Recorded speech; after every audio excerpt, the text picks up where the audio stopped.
Sir বলছি যে ice cream খেলে আমাদের শরীর কি ঠান্ডা থাকে?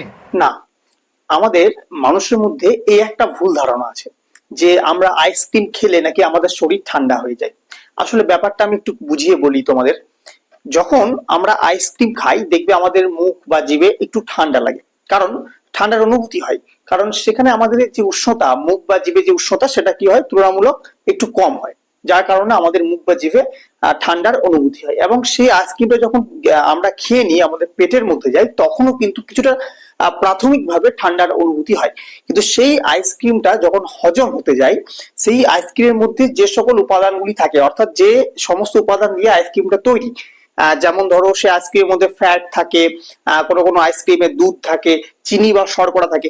এবার সেই উপাদানগুলিকে হজম করতে গিয়ে আমাদের শরীরকে একটু বেশি পরিমাণ কাজ করতে হয়। যার ফলে কি হয় না, যখন শরীরকে আমাদের বেশি পরিমাণ কাজ করতে হয়, তখন আমাদের শরীরের যে তাপমাত্রা সেটা কিছুটা বৃদ্ধি পায়।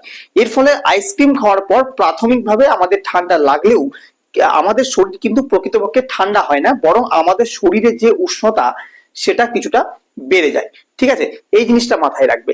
এবার তাহলে শরীর কিভাবে ঠান্ডা হয় না, গ্রীষ্মকালে আমরা যদি বিভিন্ন ফলের রস খাই, যেমন ধরো আখের রস, লেবুর রস, অথবা বিভিন্ন ফল যেমন তরমুজ, শশা, এই ফলগুলো যদি খাই তাহলে আমাদের শরীর ঠান্ডা থাকে।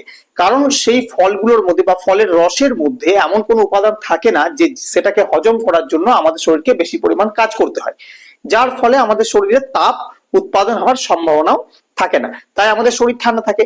এছাড়াও সেই ফলগুলির মধ্যে বা ফলের রসের মধ্যে কি থাকে, অ্যান্টিঅক্সিডেন্ট থাকে এবং ভিটামিন সিও থাকে, এবং যেগুলো কি করে না, আমাদের শরীরে যে তাপমাত্রা, স্বাভাবিক তাপমাত্রা, সেটাকে বজায় রাখতে সাহায্য করে।